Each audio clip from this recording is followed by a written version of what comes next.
तो हो सकता है इनका कल्याण हो जाए। अच्छा, ये माता है ना, माताएं, इनमें एक विशेष बात होती है।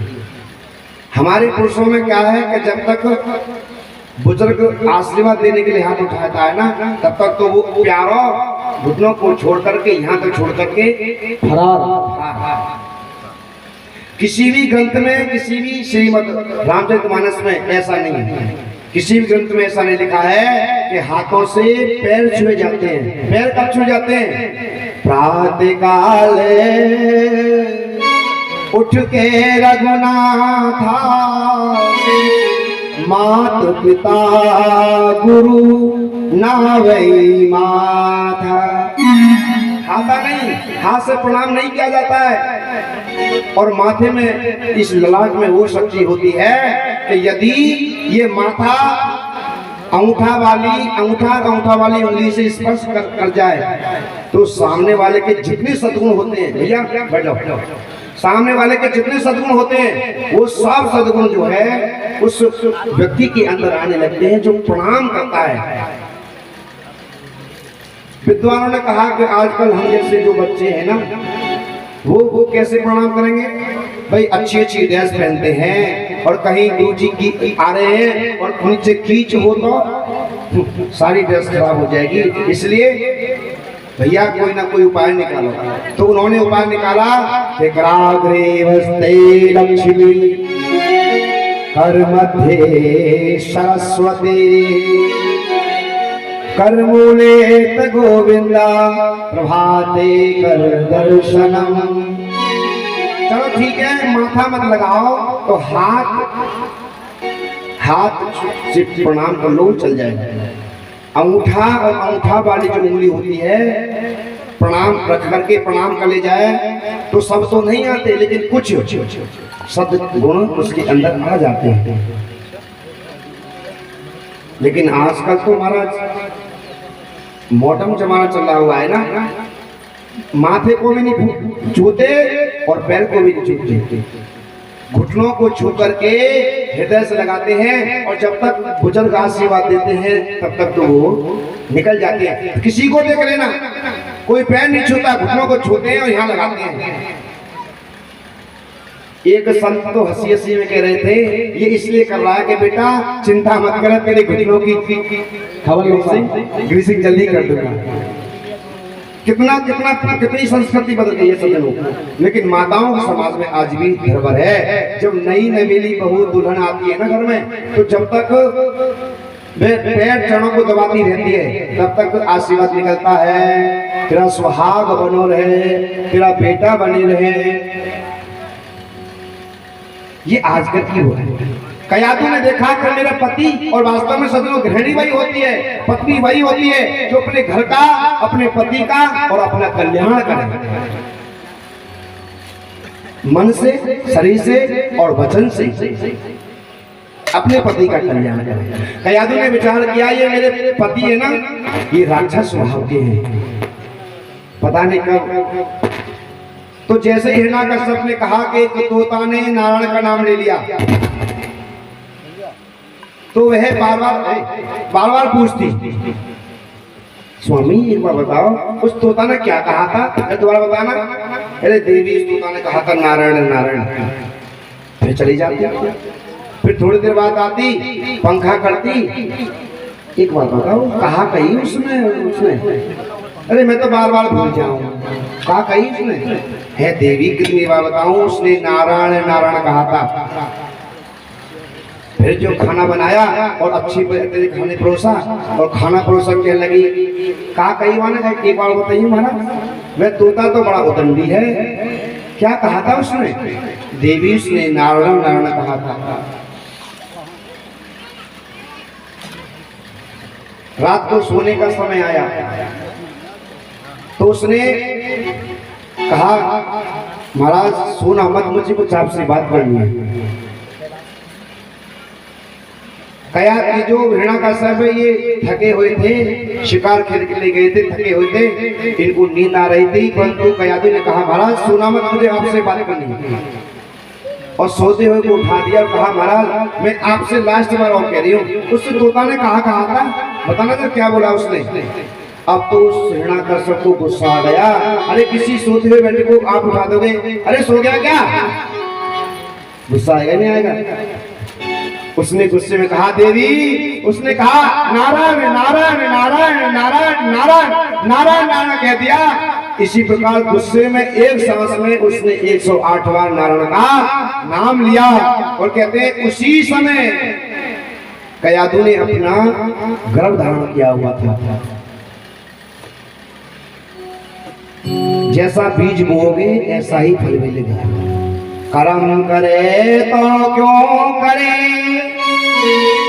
क्यों करके पछताए। बोया पेड़ बबूल का तो आम कहाँ से खाए। दूसरे दिन हिरण्याकश्यप ने कहा देवी अब काफी दिन हो गए, अब मुझे जो है तपस्या करने जाना है और उस नारायण से जो है अपने शत्रु से बदला लेना है। जैसे ही हिरण्याकश्यप ने घोर तपस्या की और घोर तपस्या करने के बाद में उन्होंने ब्रह्मा जी को प्रकट कर दिया और वरदान मांगे,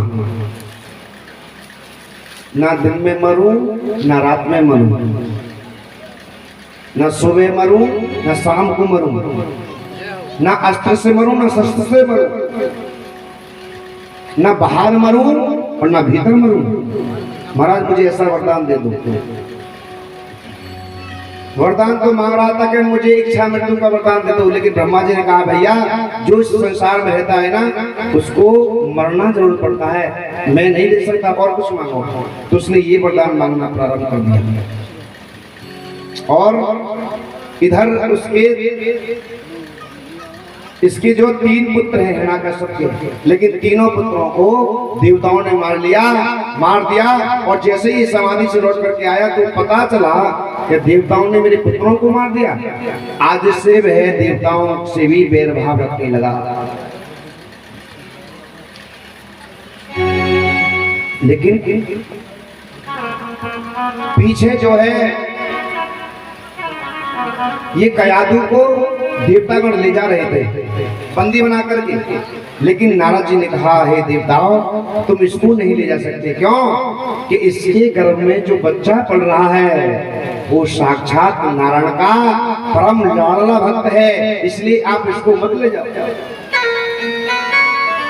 और नारद जी ने उसको अपने कयादू को अपने आश्रम में शरण दी और वहीं पर ये प्रहलाद जी महाराज हुए। और वहां पर नित्य प्रति भगवान का भजन, भगवान का सत्संग चलता रहता। इसलिए जो जो संस्कार प्रहलाद जी महाराज ने देखे वो संस्कार सारे संस्कार उसके अंदर आते हैं। देखिए हम कभी गलत व्यक्ति के साथ में बैठेंगे तो निश्चित ही उसके आचरण आज नहीं तो कल हमारे अंदर आने प्रारंभ हो जाएंगे। संगति का जो रंग होता है वो बहुत जल्दी चढ़ता है। सुखदेव जी महाराज कहते हैं राजन आज जब प्रहलाद जी बड़े हुए तो हिरण्याकश्यप ने अपने पुत्र को विद्वान बनाने के लिए, परम योद्धा बनाने के लिए, परम शक्तिवान बनाने के लिए गुरुकुल में भेज दिया। क्योंकि गुरुकुल में सब कुछ सिखाया जाता है, योग भी सिखाया जाता है और जो है पढ़ाई भी सिखाई जाती है और आचरण भी सिखाया जाता है। गुरु जी के प्रति कैसा भाव रखना चाहिए, बड़ों के प्रति कैसा भाव इसलिए रखना चाहिए, ये सब कुछ गुरुकुल में सिखाया जाता है। एक दिन हिरण्याकश्यप के मन में आया कि चलो मैं अपने पुत्र से मिलूं। श्रीमन नारायण नारायण नारायण श्रीमन नारायण बोलो नारायण श्रीमन नारायण बोलो श्रीमन नारायण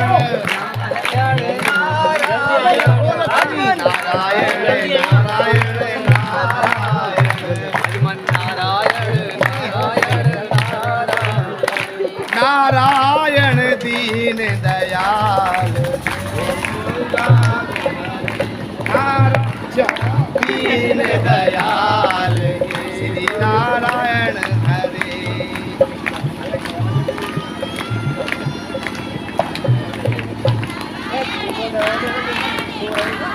क्या बात है।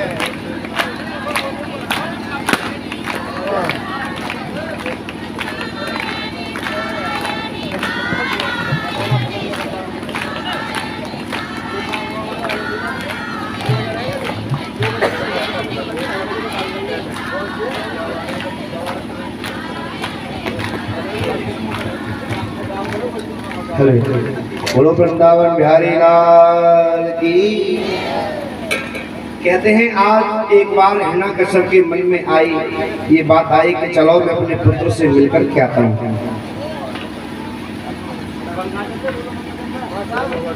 प्रहलाद जी क्या करते थे,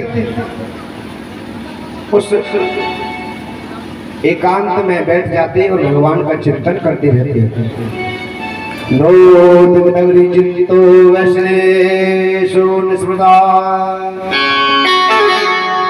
श्रुतेषु तुष्टेषु गुणेषु वस्तुकम्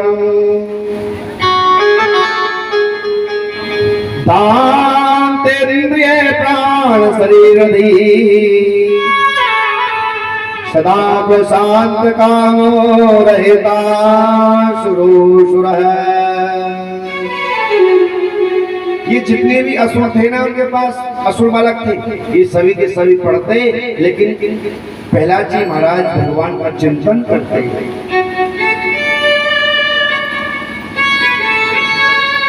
कभी तो बहुत जोर जोर से रोने लग जाते और रोते रोते एक साथ प्रहलाद जी हंसने लग जाते। विद्यार्थियों ने देखा रे प्रहलाद क्या कर रहे हैं, इसने कोई भांग खा लिया का, ये कभी तो रो जाते हैं कभी हंसने लग जाते हैं, ये कारण क्या है। लेकिन वही बात जान सकता है, वही जान सकता है जो जिसकी एड़ी न फटी बिवाई वो का जाने पीर पीर पर आई। प्रहलाद के हृदय में भगवान का चिंतन हमेशा लगा रहता। रोते तो इसलिए अरे मुझे इतने दिन व्यतीत हो गए लेकिन भगवान का दर्शन नहीं हुआ, और हंसते इसलिए थे क्योंकि मुझे भगवान की भक्ति प्राप्त है, भगवान के दर्शन जल्दी होने वाले हैं, इसलिए रोते थे। जैसे ही हिरण्यकश्यप जी महाराज हिरण्यकश्यप जी प्रहलाद जी से मिलने गए तो कहते हैं प्रहलाद जी को देख करके हिरण्यकश्यप ने दौड़ करके अपने पुत्र को गोदी में ले लिया और पूछने लगा, बेटे तुम ठीक हो? बेटा गुरुजी ने जो तुमको पाठ पढ़ाया वो क्या पाठ है जरा बताना।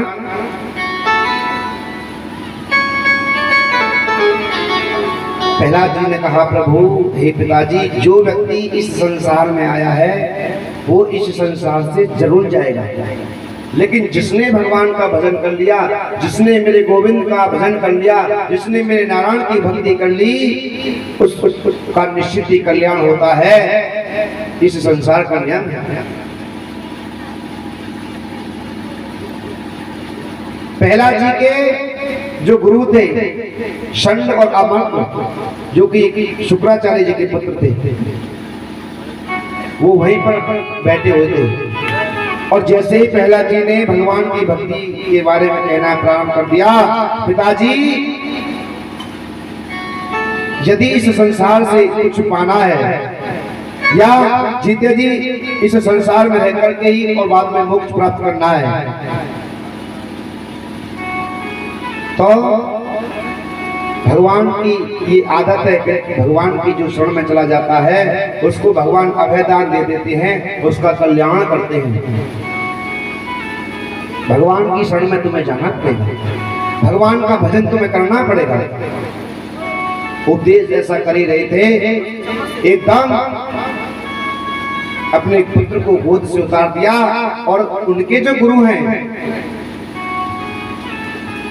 दोनों गुरु से कहा, महाराज जी क्या सिखाया तुमने इसको? अरे मैंने तो कुछ और ही शिक्षा देने के लिए कहा था, लेकिन आज आपने क्या इसको गलत शिक्षा दे दी। गुरुजी भी आज समझा गए कि ये तो हमने कभी नहीं पढ़ाया इसको, ये कहां से प्राप्त है इसको। कुछ दिन बाद फिर प्रहलाद से हिरण्यकश्यप मिले और फिर पूछा, बेटा अब बताओ गुरुजी ने तुमको क्या पढ़ाया। तो प्रहलाद ने बहुत सुंदर उत्तर दिया, पिताजी श्रवणम कीर्तनम विष्णु स्मरणम पाद सेवनम अर्चनम वंदनम दास्यम सख्यमात्म निवेदनम।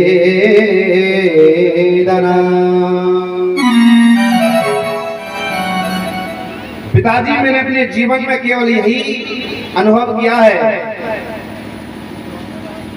ये विधि से परमात्मा का गुणगान करना, परमात्मा की भक्ति करना, परमात्मा के चरणों में प्रेम कैसे हो, परमात्मा को प्राप्त कैसे किया जाए, मैंने अपने जीवन में यही समझा। शंकर भगवान भी यही बात कहते हैं, ये जो संसार है ना ये सपने की तरह है, और जैसे ही सपने से कोई व्यक्ति जाग जाता है तो वो सपना उसको असत्य होते हुए भी सत्य प्रतीत होता है, वैसे ही जो जगत है ना ये असत्य प्रतीत होते हुए भी हमको सत्यता को भासता है, सत्य प्रतीत होता है। इसलिए परमात्मा का भजन करना चाहिए। ये जितनी भी मैंने आपको अभी बात बताई ये परमात्मा की भक्ति है।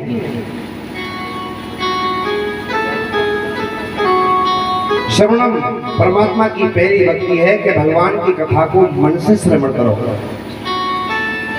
क्यों कि सकल सुमंगलदायक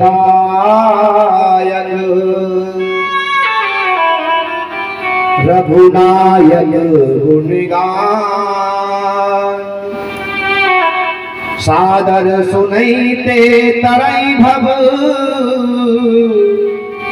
सिंधु बिना जल जा।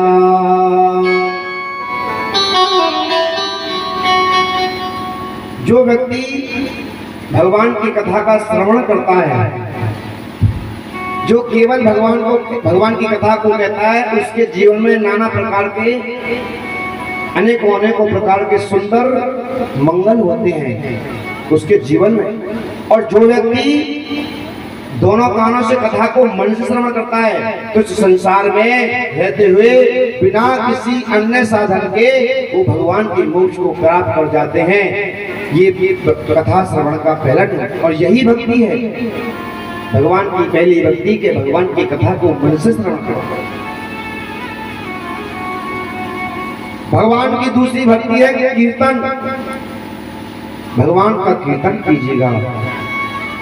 है आंख जो भगवान का बंधन किया करे, है शीश जो प्रभु राम का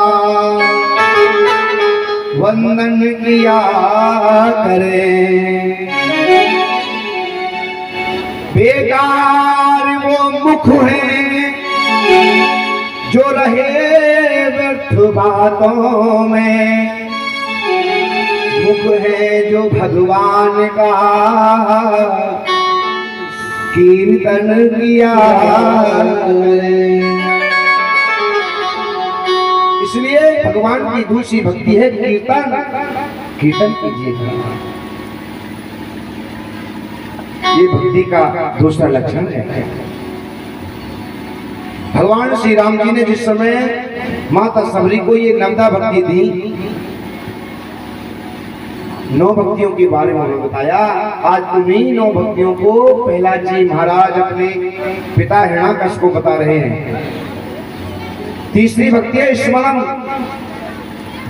हमेशा भगवान का चिंतन करना चाहिए। आज हमने कथा में क्या सुना, उसको स्मरण करो, उसका चिंतन करो, परमात्मा का चिंतन करो।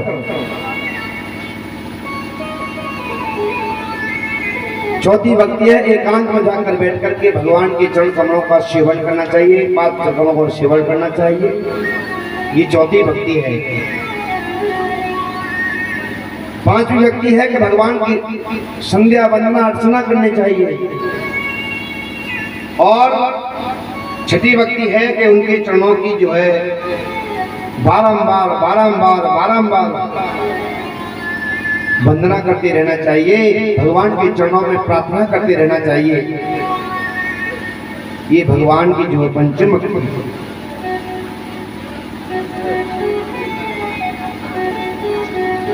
कहते हैं यही पंचम है, यही सप्तम है। भगवान की जो भक्ति करता है उसका निश्चित ही कल्याण होता है। छठी भक्ति भी यही कहती है जितना मिल जाए संतोष संतोष करना चाहिए। ये नहीं कि महाराज ये थोड़ा है, अरे जितना यजमान ने दे दिया ना उसी को लेकर के संतुष्ट होना चाहिए, उसी में संतुष्ट करना चाहिए। क्यों के गज धन गौ धन बाज धन और रतन धन खां, जब आवे संतोष धन तो सब धन धूल समान। इसलिए जिसके हृदय में संतोष है वे घर में भी एक सा रहता है और बाहर चला जाए तो वहां भी एक सा रहता है, समभाव। ये भगवान की भक्ति है। पिताजी भगवान की सातवीं भक्ति है दास्य। और इसी प्रकार प्रहलाद जी कहते गए पिताजी ये सातवीं भक्ति हो गई। आठवीं भक्ति है भगवान के चरणों में लेट जाना। भगवान के चरणों पर स्मरण करके लेट करके मानो जैसे परिक्रमा लगाते हैं वैसे ही लेट करके भगवान को साष्टांग दंडवत बनाना। और नौवीं भक्ति है कि अंतिम भक्ति ये है कि आत्मनिवेदन, जो कुछ है सब परमात्मा को निवेदन करना चाहिए। क्यों आरती में हम गाते हैं तन मन धन और जीवन सब कुछ है तेरा, स्वामी सब कुछ है तेरा, तेरा तुझी को अर्पण, तेरा तुझी को अर्पण, क्या लागे तेरा ओ जय जगदीश हरे, जगदीश हरे स्वामी जय जगन्नाथ हरे। हाथ चढ़ा के संकट, हाथ चढ़ा के संकट संग में दूर करे, ओ जय जगदीश हरे। तन मन धन ये और जितना हम कर्म करते हैं परमात्मा आपके चरणों में सर्वस्व स्वीकार है। हम कह तो देते हैं सज्जनों इस बात को, लेकिन कभी कभी जैसे ही आरती की थाली सामने आती है ना तो विचार करते हैं धन मन धन और जीवन सब कुछ है तेरा, स्वामी सब कुछ है तेरा। जैसे ही भगवान की आरती की थाली सामने आई 10 को नोट मेरी जेब में, 10 को नोट मेरी जेब में, वो तो है मेरा स्वामी, वो तो है मेरा। श्री सूत जी महाराज कहते हैं ऋषियों इस प्रकार ये जो प्रहलाद की ऐसी बात सुनी तो प्रहलाद को उठा करके मारा नीच, अरे जो मेरा शत्रु है तू उसी का नाम लेता है। कितनी बार मैंने कहा है तू जाकर के कुछ सीख, लेकिन तू मेरे शत्रु का नाम लेता है, तुझे शर्म आनी चाहिए।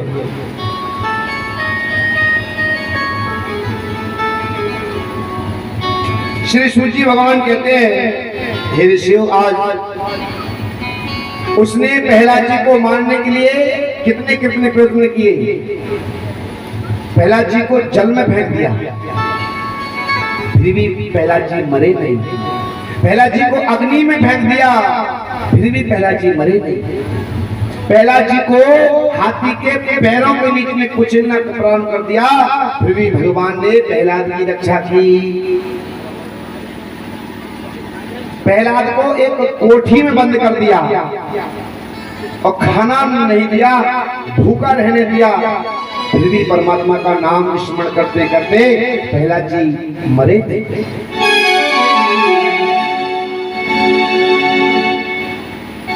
एक जब सारे प्रयत्न कर लिए हिरण्याकश्यप ने, कोई भी उसकी बात सटीक नहीं मिलती, तो उनकी एक बहन है ना, उनकी एक बहन है। उसने कहा प्रभु मेरे पास ऐसा आसन है, मैंने ऐसा वरदान प्राप्त किया है कि मैं इस आसन पर बैठ करके अग्नि में भी बैठ जाऊंगी ना तो अग्नि मुझे जला नहीं सकती, जला नहीं सकती। हिरण्याकश्यप ने कहा बहन ठीक है, किसी प्रकार ये मेरा हत्यारा जो है ना ये मर जाए, ऐसा प्रयत्न करो। लेकिन भाई परमात्मा ने जब वरदान दिया तो एक ही बात कही, वरदान तो दे रही हो लेकिन जिस दिन तुमने मेरे भक्त को सताना प्रारंभ कर दिया, मेरी शक्तियों का दुरुपयोग करना प्रारंभ कर दिया, यही शक्ति तुम्हारा विनाश कर देंगी, ध्यान रखना। लेकिन इस बात को वह भूल गई और जैसे ही प्रहलाद जी को वह होलिका गोद में लेकर के और जलती हुई आग में गई तो कहते हैं धीरे धीरे उसका शरीर जलने लगा और प्रहलाद जी भगवान का कीर्तन करने लगे।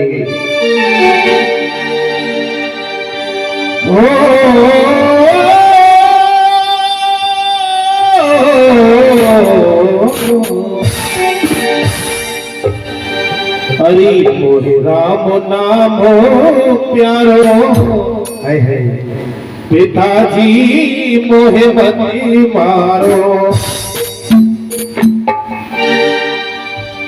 अरे मोहे राम नाम प्यारो, पिताजी मोहे मती मारो।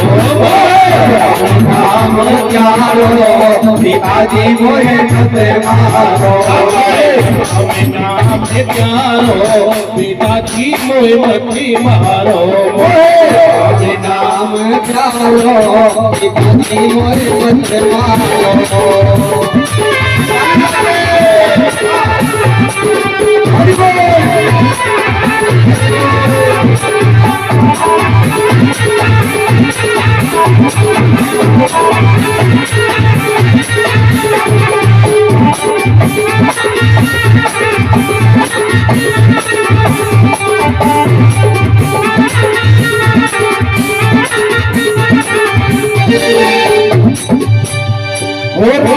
भक्ति पिताजी जाने जगमत वालो, राम भक्ति पिता जाने जगमत वालो। राम भक्ति पिताजी जाने जगमत वालो, राम भक्ति पिता जाने जगमत वालो। फूलों को राम राम भूपे से मारो, फूलों को राम राम भूपे से मारो। फूलों को राम राम भूपे से मारो, फूलों को राम राम भूपे से पिताजी मोहे मती मारो।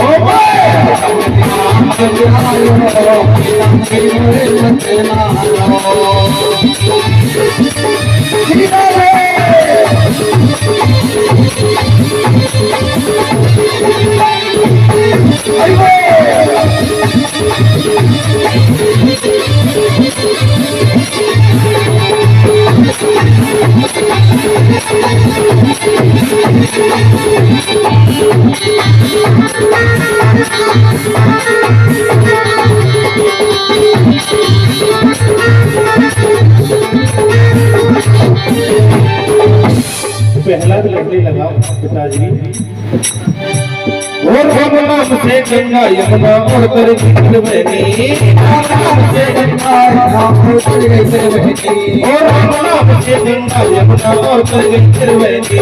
राम नाम से गंगा यमुना और उतर गई त्रिवेणी। वो आप हमारी सरकार तारे में बन गई सरगल सैनी। आप मेरी सरकार तारे में बन गई सरगल सैनी। आप हमारी सरकार तारे में बन गई सरगल सैनी। आप मेरी सरकार तारे में बन गई सरगल सैनी। मैं से तेरे तो प्यारो पिताजी को मत मारो।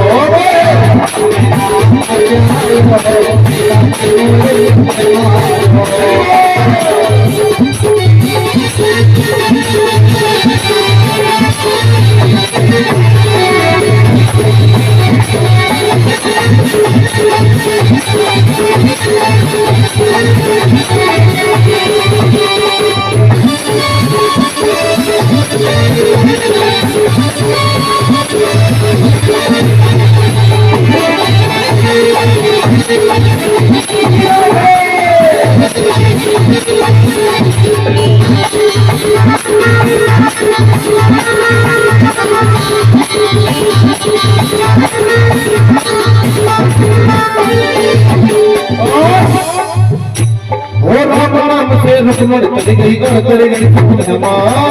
राम से रुकमर कर गई और कर गई खुदमा। राम से नाथा रुकमर और कर गई खुदमा। राम से रुकमर कर गई और कर गई खुदमा। राम से नाथा रुकमर और कर गई खुदमा। राम से राधा रुकमर और कर गई खुदमा। वो जंगल के पार कर बूढ़ो खुदामा। जंगल के पार कर बूढ़ो खुदामा। जंगल के पार कर बूढ़ो खुदामा। जंगल के पार कर बूढ़ो खुदामा। ये तो रस किनारो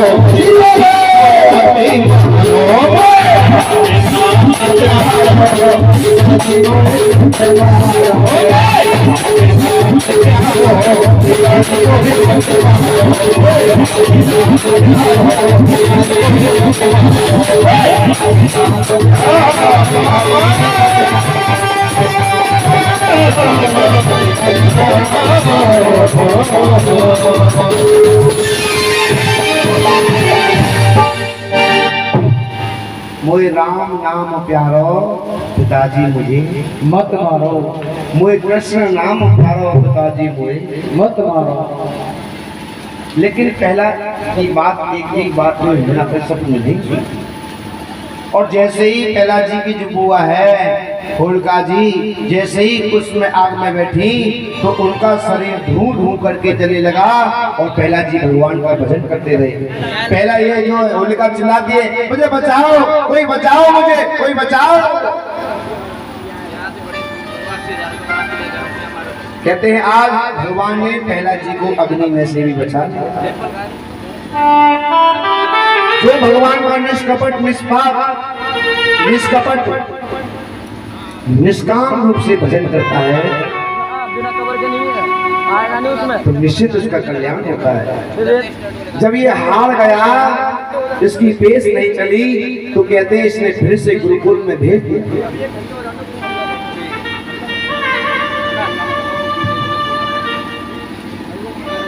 धरानी भूमस्वी गोष्ठे नारी गृह द्वार सखा शमशान है। देहि चिंता पड़ोक मार्गे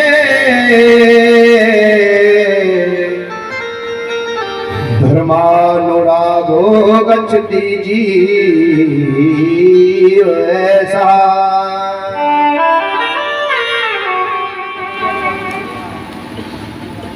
पहला जी ने कहा इस नाम के खजाने को जितना भी रख लिया जाता है उतना भी जो है कल्याण करता है ये भगवान का नाम, और यही साथ जाने वाला है। पहला जी के जितने भी साथ में रहने वाले पढ़ने वाले जो विद्यार्थी थे सभी के सभी उन गुरुकुलों ने विद्यार्थियों ने पहला जी को घेर लिया और कहने लगे पहला जी एक बात बताओ। देखिए गुरुजी जब तुमको मारते हैं ना तो दर्द हमको होता है, हम आपके मित्र हैं। गुरुजी जब तुमको मारते हैं तो दर्द हमको होता है, तुम्हारे पिताजी जब तुमको मारते हैं तो दर्द हमको होता है, रोते तुम हो लेकिन दर्द हमको होता है। क्यों नहीं आप इनकी बात मान लेते हो? क्यों इनसे पिटाई होती है? क्यों इनसे पिटते हो तुम? प्रहलाद जी ने उनको बहुत सुंदर उपदेश दिया है। भाइयों, हे मित्रों, इस संसार में केवल और केवल सत्य है तो राम नाम सत्य है। राम का नाम ही सत्य है, लेकिन हम राम जी के नाम को सत्य कब मानते हैं? जब किसी की मृत्यु हो जाती है ना, और मुर्दे के पीछे पीछे बोलते जाते हैं राम नाम सत्य है, सत्य बोल पंथ है।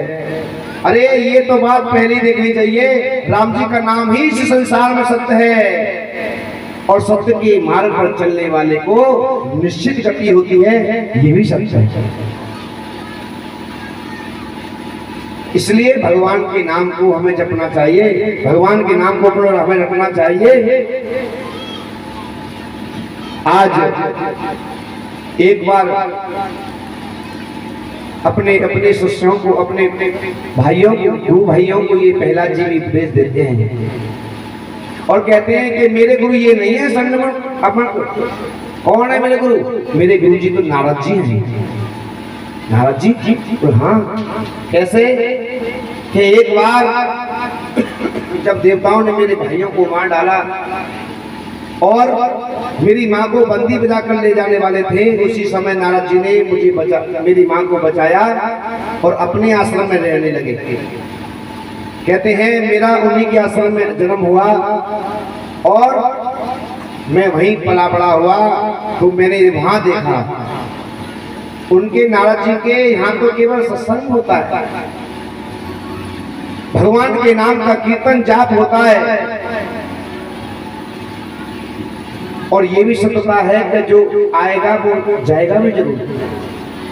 जिसने भगवान के नाम को ज्यादा भज लिया, रट लिया, स्मरण कर लिया, भजन कर लिया, जाप कर लिया, उसी का ज्यादा कल्याण होता है। नहीं तो जाएगा जब यहाँ से, ये कुछ भी साथ रहने वाला नहीं है। जाएगा जब यहाँ से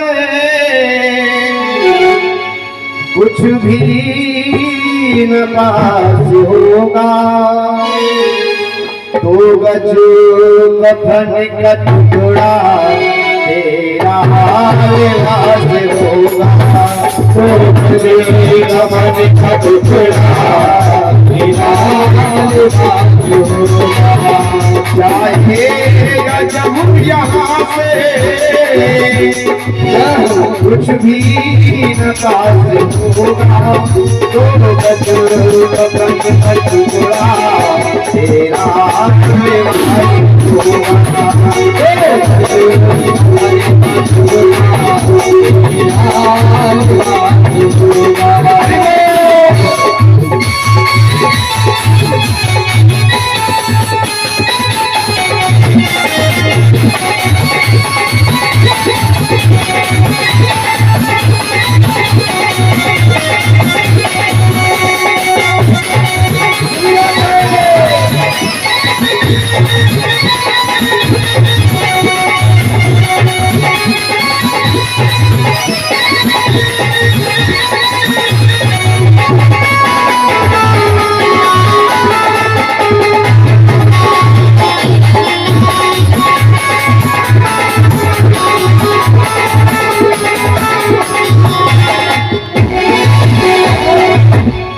जाने वाला रह जाएंगे तड़पते परिवार वाले, रह जाएंगे तड़पते परिवार वाले, रह जाएंगे तड़पते परिवार वाले, रह जाएंगे तड़पते परिवार वाले। यम के दूध पकड़ कर डालेंगे तेरे फेरे, पकड़ कर डाले आयों के दूध पकड़ कर डालेंगे तेरे पकड़ कर और पीटेंगे अपनी छाती हो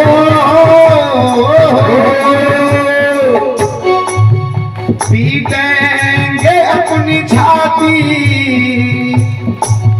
सदभाव चार होगा तो गज कफन का टुकड़ा तेरा तेरा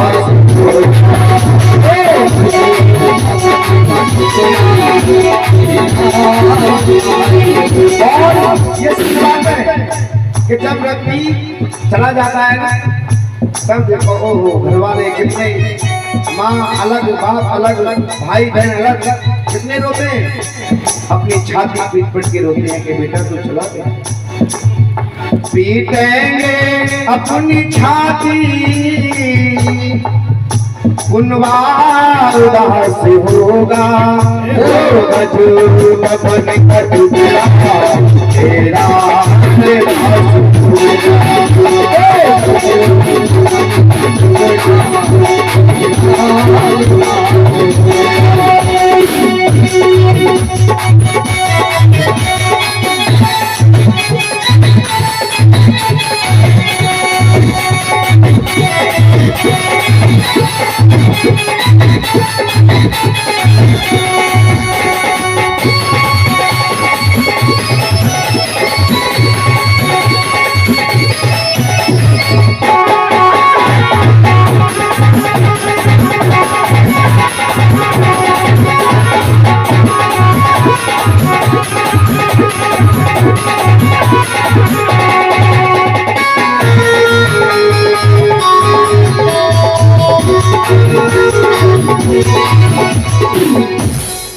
बोलो वृंदावन बिहारी लाल की।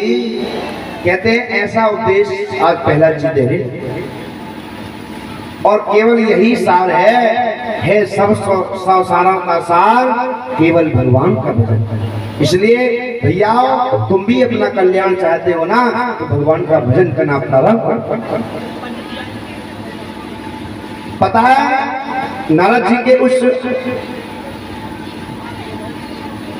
महल है कुटिया है और कितनी सुंदर कुटिया है कितना शानदार महल हो उसके सामने भी वह कुटिया इतने प्रभावशाली है कि वह कितना भी अच्छा महल बना हो वह महल भी फीका लगता है।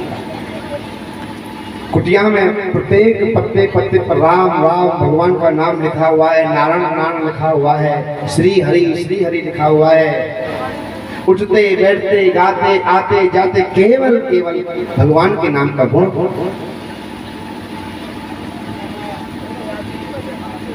कहते हैं ऐसा अपने गुरु भाइयों को समझाया कि अब तो गुरु भाई भी भगवान के नाम का कीर्तन करने लगे। श्रीमन नारायण नारायण नारायण श्रीमन नारायण नारायण नारायण श्रीमन नारायण नारायण नारायण नारायण नारायण नारायण श्रीमन नारायण नारायण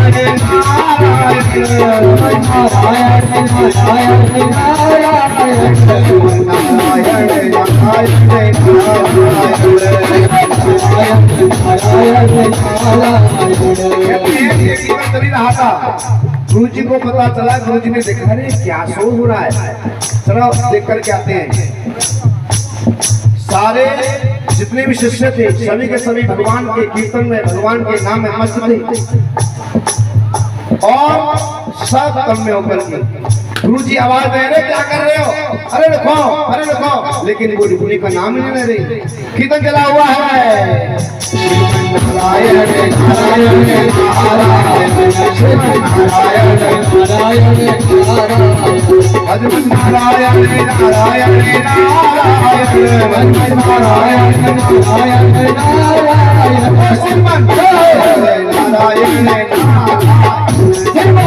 नारायण गुरु जी ने देखा कि ये कीर्तन तो बंद ही नहीं हो रहा है, अपने सैनिकों को बुलाया, अरे भैया चलाओ, ये जो कीर्तन चलाओ हुआ है ना इसको बंद कराओ, नहीं तो हिरण्यकश्यप ने देखा ना तो ये तो बचेंगे भी नहीं, इनके साथ साथ हमारे भी नंबर आ जाएगा, भैया इस कीर्तन को बंद कराओ। कहते हैं गुरु जी के कहने पर बहुत से सैनिक आ गए, परंतु कीर्तन बंद नहीं हुआ और कीर्तन चल ही रहा है। श्रीमन नारायण नारायण नारायण श्रीमन नारायण नारायण नारायण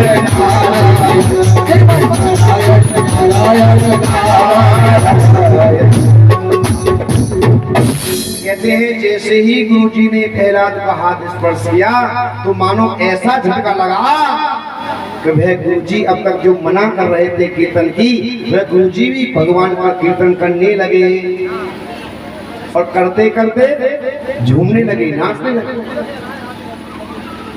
प्रहलाद जी आए और हिरण्यकश्यप जी आए और देखा करे यहाँ तो प्रहलाद को छोड़ो, विद्यार्थियों को छोड़ो, अरे ये तो इनके गुरु ही कीर्तन कर रहे हैं। तो जैसे ही